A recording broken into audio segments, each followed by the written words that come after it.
kalau kita bicara tentang self healing atau mungkin kesembuhan yang kita aktifkan dalam diri kita, maka yang pertama kali harus kita obati, perbaiki adalah emosi dalam tubuh kita. Kalau Anda yang sudah sering mengikuti kajian-kajian saya, ada satu hadis yang saya penasaran sekali dengan hadis ini. Ya, saya penasaran sekali dengan hadis ini. Hadis ini kan bunyinya, atau mungkin bunyinya kurang lebih bahwa dalam tubuh kita terdapat sekumbat daging. Kalau dia baik semua, dia rusak semua. Daging itu adalah korban kan gitu, bunyi-bunyi hadisnya. Pertanyaannya, kok bisa ada hubungan apa? Korban katakanlah itu jantung ya. Katakanlah itu jantung yang akhirnya membuat kalau dia bagus semua, dia rusak semua. Ya, itu karena ada inna fil jasad mudghah. Dalam tubuh kita itu, tubuh manusia terdapat segumpal daging. Iza sholaha jasad kullu, wa iza fasada jasad. Saya mencoba mentadabburi hadis ini kira-kira bagaimana korelasinya dengan penyakit yang sekarang banyak sekali beredar atau mungkin ada di kalangan masyarakat. Bahwa ternyata apa?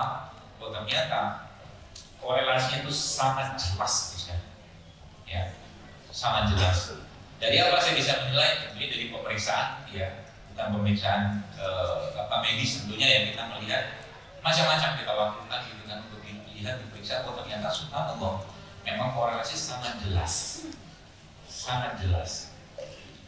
Bayangkan, ya, ada seorang, ini contoh saja, supaya kita mulai menyadari kira-kira dosa apa, dosa emosi apa, atau sampah emosi apa yang ada pada diriku atau diri kita yang menyebabkan masalah pada diriku bahkan orang lain.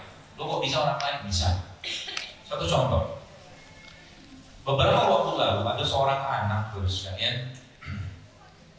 Ibunya atau bapaknya WA saya. Dibilang anak ini sakit, ya. Awalnya itu kena virusnya kemarin. Lalu diobatilah dan setelah selesai atau mungkin virusnya itu udah hilang gitu kan, anak itu tetap sakit. Ya. Sampai nggak tahu sampai sekarang, nggak tahu terakhir. Kayaknya sudah bagus sekarang setelah kita telusuri gitu kan.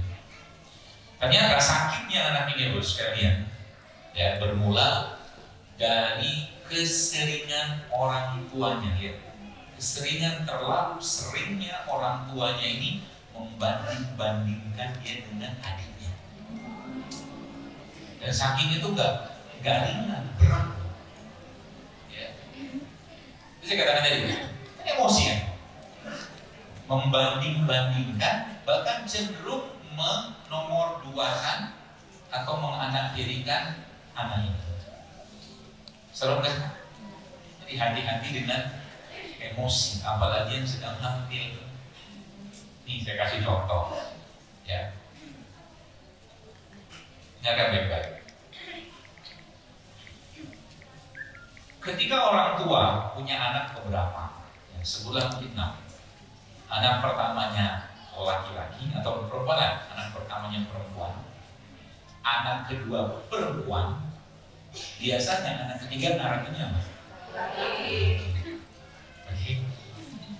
Anak pertama perempuan, anak kedua perempuan, anak ketiga narapinya laki-laki. Tapi ternyata yang keluar perempuan.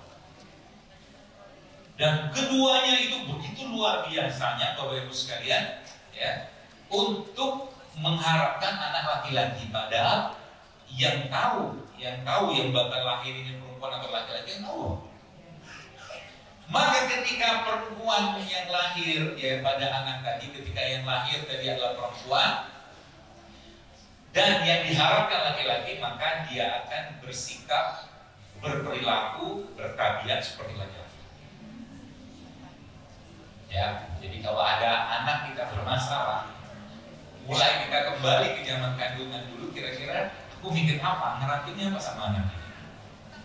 Ya, kebalikannya juga sama. Jika seandainya yang lahir itu adalah misalkan dia laki-laki, yang ketiga misalkan harapan yang perempuan lahir laki-laki, maka laki-laki yang ketiga ini akan cenderung gemulai. Paham ya? Nah, itu saya katakan termasuk juga ya cetakan-cetakan yang berhubungan dengan ketika seseorang itu sedang hamil, ibu ya misalkan ya, kemudian dia punya perasaan yang luar biasa. Contoh begini, ketika ibu itu sedang mengandung ya, kemudian dia curiga terus sama suaminya, curiga terus, dikit-dikit curiga, dikit-dikit curiga ya, maka anak itu akan dapat cetakan gen curiga. Mungkin Anda ketawa, tapi ini faktanya begitu. Terus kenapa kalau gen curiga? Kalau gen curiga itu berkembang dalam tubuh si anak tadi, Bapak sekalian, maka yang terjadi apa? Anak itu nanti akan menjadi generasi curiga berikutnya. Oke, nggak apa-apa ketawa dulu. Ya, habis ini saya ceritakan seremnya. Ya. Dan ternyata, ya, kecurigaan itu, Bapak sekalian, itu berhubungan ya dengan organ dalam tubuh kita. Ya. Apa organnya? Itu jantung. Jadi semua penyakit ya yang berhubungan dengan jantung itu sebagian besar, saya katakan, sebagian besar itu ada hubungan atau tersangkut atau dia nyambung dengan emosi yang berhubungan dengan kecurigaan. Ya. Pertanyaan bagaimana cara untuk tidak curiga gitu? Ya kalau saya sampaikan itu bahasa sederhana saya itu apa? Ya pensiun lah jadi malaikat rakit mati. Karena banyak orang tuh keponya luar biasa, curiga luar biasa, pengen tahu urusan orang luar biasa.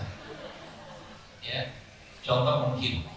Nah ini agama memberi batasan. Ini saya kasih tahu sedikit kepada ibu-ibu. Ulama sepakat termasuk dosa besar ketika seorang istri melihat handphone suami tanpa izin. Dosa besar. Jadi bapak-bapak berbahagialah.